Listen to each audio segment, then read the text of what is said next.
पूरे मानव जाति के लिए हमारे निकट आया। हालेलुया। और इसीलिए यूहन्ना 3:16 के आयत को अगर हम ध्यान पूर्वक पढ़ें तो वहाँ लिखा है, परमेश्वर ने जगत से ऐसा प्रेम किया।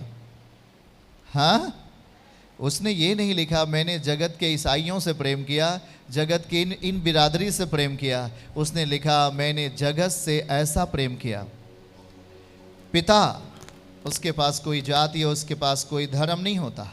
पिता पिता होता है जो सबका पिता है। आमीन कहें। वो सबसे ऊपरी जगहों पर बैठा हुआ है और अपना निज पुत्र, अपना एक कीमती बेटा हमारे लिए दे दिया ताकि हमारी कीमत आ जाए इस विश्व के अंदर यीशु के नाम में।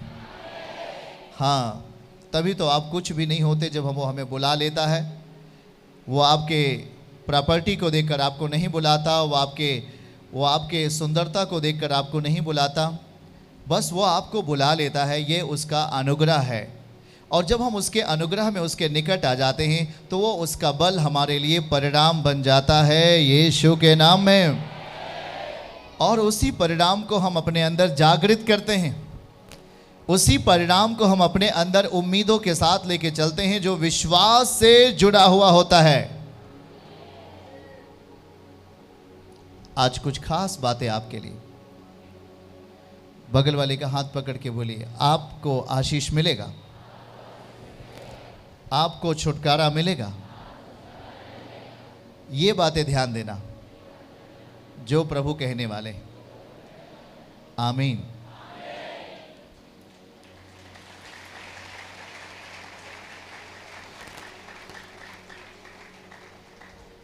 क्या आप तैयार हैं हमारे साथ चलने के लिए और एक अलग दुनिया में जहां हमारा प्रभु और हम आप लोग हैं? आमीन। उस दुनिया में चलने के लिए तैयार हैं? अपने मन को, हाँ, अब यहाँ की हर चिंताओं को छोड़ना पड़ेगा। यहाँ की हर एक घर पे अभी क्या हो रहा है उस बातों को छोड़ना है। अब हम एक अलग दुनिया में चलने वाले हैं। चलें? तैयार हो? शायद मैं ऐसे बोल रहा हूँ प्रभु आ जाएगा और हम लोग यहाँ से, हालेलुया।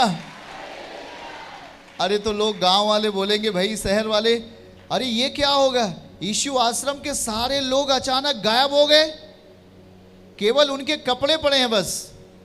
ये कपड़ा छोड़ के नहीं जा सकता।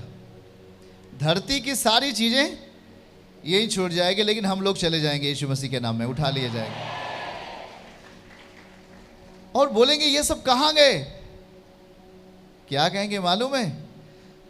बोल रहा था मैं अपनी बहन को, मत जा तू वहां, देख सब लोग गायब हो गए और हम लोग यहीं पर अभी जिंदा हैं। नो नो नो, वो लोग सोचेंगे। कोई तो सोना पहना हुआ यहीं पे गिर जाएगा, कोई हार पहना हुआ यहीं पे गिर जाएगा। पड़ोसी आएगा, हार, अरे ले लो हार। वो लोग खुश हो जाएंगे। किस बात के लिए? कि ये यीशु वाले कहां चले गए। बोल रहा था यीशु मसीह में मत जाओ मत जाओ, देखो सब पता नहीं कहां चले गए ये लोग। चलो आओ हम इनके साउंड स्पीकर को लूट लेते, इनके मशीन को लूट लेते। हाँ हाँ हाँ, इनके हार पहन के कोई आया था दरबार, हाँ ये भी मिल गया, ये भी। लेकिन उनको पता नहीं, जब वो बाइबल को उठा के देखेंगे, वचन को उठा के देखेंगे, तो लिखा है कि मैं पहला थिस्सलुनीकियों और उसके 4 अध्याय से जब पढ़ेंगे 5वें अध्याय से, तो लिखा है कि मैं आऊंगा बादलों पर और अपने लोगों को उठा लूंगा। तो वो लोग क्या करेंगे मालूम है? रोएंगे और विलाप करेंगे, कहेंगे अरे ये तो वचन में लिखा है। इसका मतलब वो लोग मरे नहीं है, वो लोग यीशु के साथ बादलों पर उठा लिए गए, जिंदा। ये क्षण आने वाला है यीशु मसीह के नाम से। बोलिए, ये क्षण आने वाला है। आमीन। इसलिए आज हम गाली सुन लेते हैं। इसलिए जब पड़ोसी हमें गाली देता है ना, तो हम सुनते रहते हैं। मुझे उसको गाली देना अच्छा नहीं, क्योंकि मुझे कहाँ चलना है। याद रखो, ये विश्व का सबसे बड़ा, प्रभु ने इस बात को हमारे लिए कहा कि जिस तरह से परमेश्वर ने अपनी सामर्थ्य से अपने निज पुत्र को कब्र से बाहर ले लिया, उसी तरीके से परमेश्वर की सामर्थ्य ने हम सबको अपनी सामर्थ्य से हम सबको कब्र से बाहर ले लेगा। कब्र हमें नहीं रख सकती, है ना अनोखी चीजें। केवल चंगाई शरीर की मिल जाए यही बहुत नहीं है, पर यीशु मसीह ने यूहन्ना 10:10 में कहा कि मैं तुझे जीवन देने आया हूं और बहुतायत का जीवन देने आया हूं। याद रखो, जिसको यीशु मसीह उठाएगा, रैप्चर करेगा, रैप्चर हो जाएगा, विश्व के हर एक मसीहत की रैप्चर हो जाएगा। भाई और बहन जो विश्वास में होंगे वो रैप्चर हो जाएंगे, स्वर्गीय स्थानों में उठा लिए जाएंगे। क्यों? क्योंकि फिर हम इस धरती के ऊपर वापस आने वाले हैं 1000 साल के लिए। है ना बड़ी खुशी की बात। इसीलिए दुख उसके सामने कुछ भी नहीं होता है। दुख आता है हम इसे बगल कर देते हैं। इसलिए मसीह में सोना और मसीह में जिंदा रहना हमारे लिए अद्भुत है। आमीन। विश्वास नहीं छोड़ना चाहिए और अपने विश्वास को संसार के हाथ तराजू में नहीं तौल देना चाहिए। किसी ने कहा कि मैं बहुत विश्वास कर चुका, पर वो एक विश्वास करने वाला जब किसी तांत्रिक के पास जाता है और कहता है कि हमें तुम्हारे ऊपर आशा है, तो वो शैतान, बाइबल बताती है कि वो वहाँ पर 7 गुनी प्रॉब्लम उसके जीवन के लिए छू लेती हैं, जिससे उसके जीवन की हड्डियों को तोड़ कर रख देती हैं। सच्चाई को जब जाने और सच्चाई जानने के बाद जब आपके मनों में किसी तरीके का फेर बदल आता है बुराइयों को लेकर के, तो वो एक बड़ा ही धोखा होता है शैतान का आपके जीवन में। परमेश्वर के प्रियजन, हमने जो विश्वास पाया है वो पैसे से खरीदा नहीं जा सकता। हेलो, क्या आप जाग रहे हैं?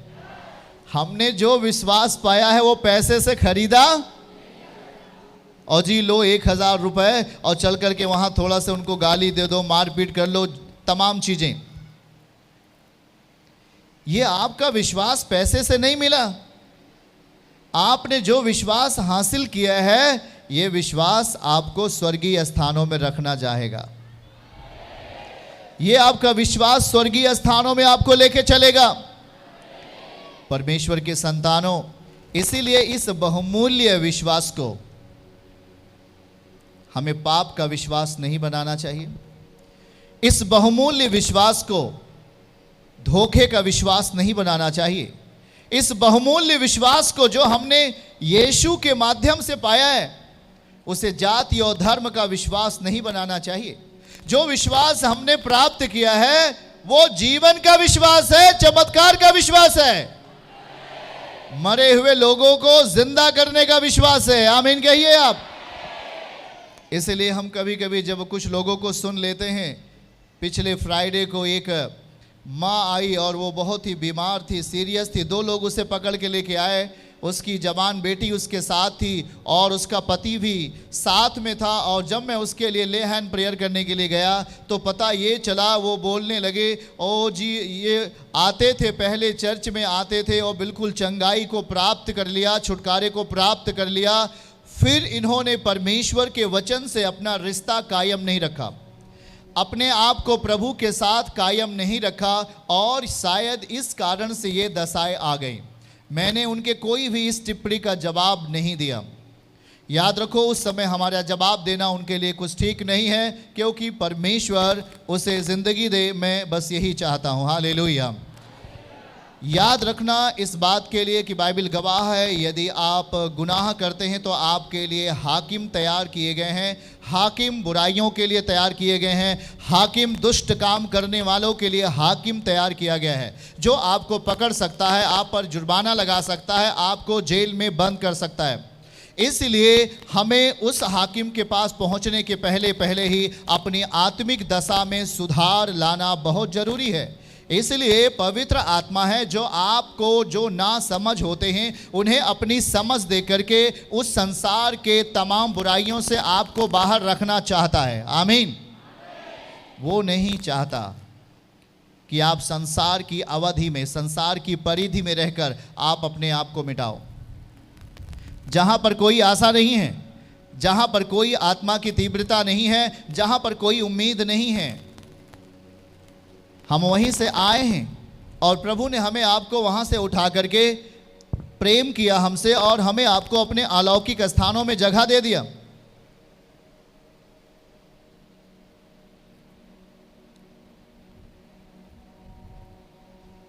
पिछले मीटिंग से हम लगातार आपको कुछ कहते आ रहे हैं कि हम साधारण नहीं।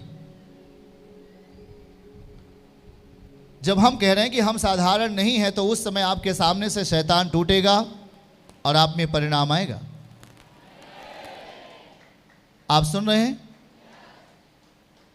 पर हम अपने विश्वास को तरोताजा रखने के लिए, अपने विश्वास के अंदर मसीहत को संपूर्ण दशा में कायम करने के लिए हम उसके वचन को अपने जीवन में लेकर चलने के लिए आदती बनाएं। हमारी आदत होनी चाहिए कि जो मुझे आत्मिक रीत से सौंपा गया है हम उसे परंपरा कर कर न रखें। हेलो, परंपरा, पर उसे हमें आदती बनाना है। जो चीजें हमें सौंपी जा रही हैं चर्च में, वो आपका परिणाम है, वो आपका चंगाई है, आपका प्रतिफल है, आपकी जिंदगी का आशीर्वाद है जो इस वेदी पर से आपके लिए सौंपा जाता है। हर दिन, हर शाम 7 बजे परमेश्वर आपके लिए कुछ देना चाहता है।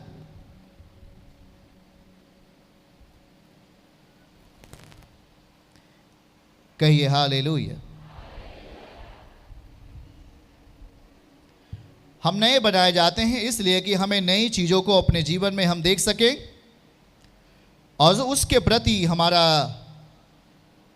जो लगाव है और परमेश्वर के नैतिक नियमों के द्वारा हमेशा ताजा बनाए रखें, ताकि हमारा निर्माण फलस्वरूप इस विश्व में शक्ति के साथ खड़ा रहे। इसलिए हम अपने आप को परमेश्वर के अलौकिक नियमों को अपने अंदर ताजा रखते हैं एक बड़ी उम्मीदों के साथ।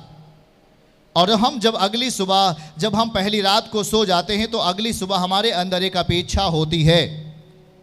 क्या आप हमारे साथ चल रहे हैं? क्या हम देखिए, जब हम रात को सो जाते हैं तो हमारे पास एक बड़ी अपेक्षा रहती है। कितने लोग उसको जानते हैं? जब आप रात को सो जाते हैं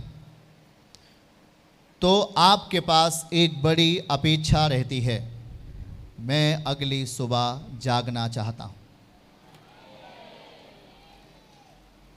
ओके, सही है? जब आप रात में सो जाते हो, जब खाना खा के प्रार्थना करके जब आप सोने के लिए जाते हो, मैं ही नहीं परंतु विश्व का हर एक व्यक्ति, उसके पास एक अपेक्षा होती है, अगली सुबह मैं इस विश्व को पुनः देखने पाऊं।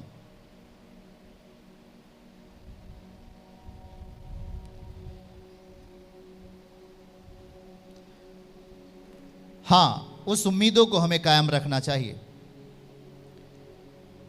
कि जब हम सो जाएंगे हम फिर से एक नई सुबह देखेंगे। सुन लेना, आप क्या समझ रहे हो?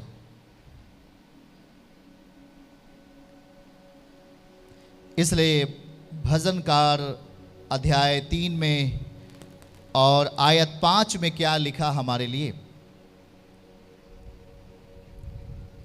दाऊद कहता है भजन 3 आयत 5 में, और वो कह रहा होता है हमारे लिए, मैं लेट कर सो गया। बोलिए सब जन, मैं लेट कर सो गया। ये उम्मीद रहती है, मैं लेट कर सो गया और फिर जाग उठा, क्योंकि यहोवा मुझे संभालता है।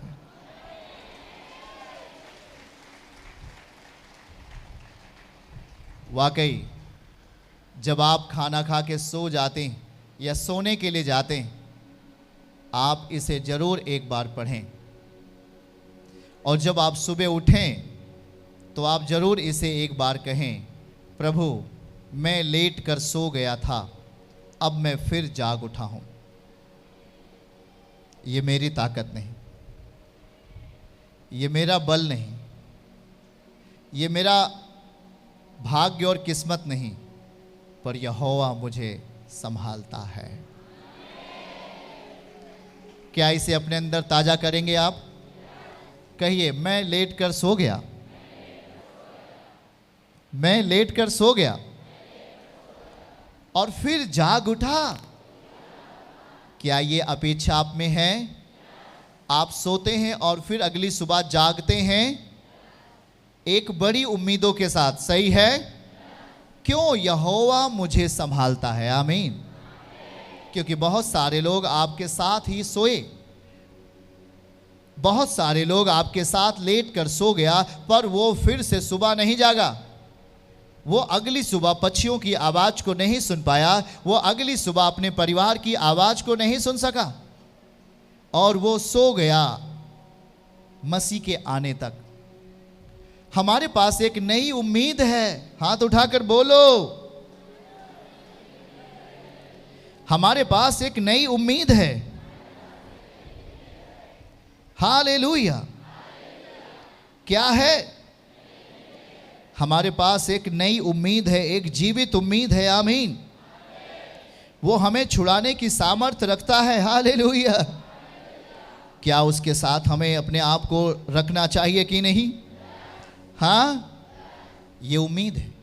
जिस तरीके से एक व्यक्ति रात में सोता है और अगली सुबह जागने का उसके पास इच्छा होती है, अपेक्षा होती है, उसी तरीके से यदि आप आज किसी भी संकट में हैं, किसी भी धोखे के शिकार में हैं, या किसी भी बुराइयों में आप फंसे हुए हैं, निश्चय ही आपके लिए अगली सुबह होने वाली है। अगली सुबह आपके लिए होने वाली है। रिसीव करें। Hallelujah, hallelujah.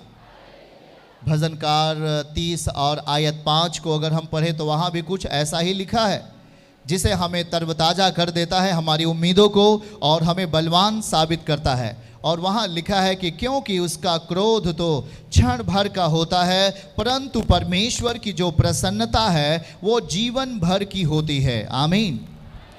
कदाचित रात को सोना पड़े, परंतु सवेरे आनंद, कदाचित रात को रोना पड़े, परंतु सवेरे आनंद पहुंचेगा। क्या आपको अगली सुबह के लिए इंतजार होता है? याद रखो कि हमारे प्राणों का जो बचाने वाला है, हमारे प्राणों को सुरक्षित रखने वाला है, और हमारी जिंदगी को अपने काम के लिए, अपनी महिमा के लिए हमें जो जिंदा रखता है, उस परमेश्वर के लिए हमें अपने आप को समर्पित कर देना चाहिए। आमीन कह सकते हैं आप? हालेलुया। उसके लिए जो कुछ भी हमारे जीवन के लिए होना चाहिए, हम जो उसकी महिमा के लिए अपने आप को तैयार करना चाहिए, उसमें हम किसी तरीके का बाधा नहीं लाएं। हम अपने विश्वास के अंदर बाधा को नहीं लाएं, हम अपने विश्वास के अंदर संसार की उस परिस्थिति को नहीं लाएं। जब याद रखना है इस बात के लिए कि जब हम अपने जीवन में संसार की परिस्थितियों को लेके आते हैं, तो कहीं ना कहीं हमारी पुकार परमेश्वर तक नहीं पहुंच पाती है, और वो एक दीवार बनकर खड़ी हो जाती है। पर देखो, आज हम ऐसी कुछ एक विशेष महत्वपूर्ण चर्चा जो प्रभु आपसे करने वाले हैं। याद रखना है कि जब हम मसीह के साथ जीवन जीने के लिए अपने आप को तैयार करते हैं, तो हाँ, कुछ ऐसी लज्जाएं और कुछ ऐसी शर्मिंदगियां आपको पकड़ लेती हैं, जो कि आप कह नहीं पाते, जो कि आप बोल नहीं पाते, और आप कहते हो कि मुझे शर्म आ रही है, आप कहते हो कि मुझे ये चीज़ करने में शर्म आ रही है, आप कहते हो कि मुझे ये चीज़ करने में शर्मिंदगी महसूस हो रही है। पर वो ऐसा नहीं होता है। उसका स्थान आत्मिक क्षेत्रों में बलवान होता है। वहाँ आप बगैर शर्मिंदगी को ख्याल करते हुए, बगैर लज्जा को ख्याल करते हुए आप परमेश्वर को महिमा दे सकते हैं। आमीन। चर्च की सभी प्रार्थनाओं को और परमेश्वर के दास के द्वारा टीचिंग सुनने के लिए और अपडेट्स को जानने के लिए हमारे इस चैनल को सब्सक्राइब करें और साथ में बेल आइकन को दबाएं, ताकि जब भी लाइव प्रार्थना हो तो सबसे पहले आप देख सकें।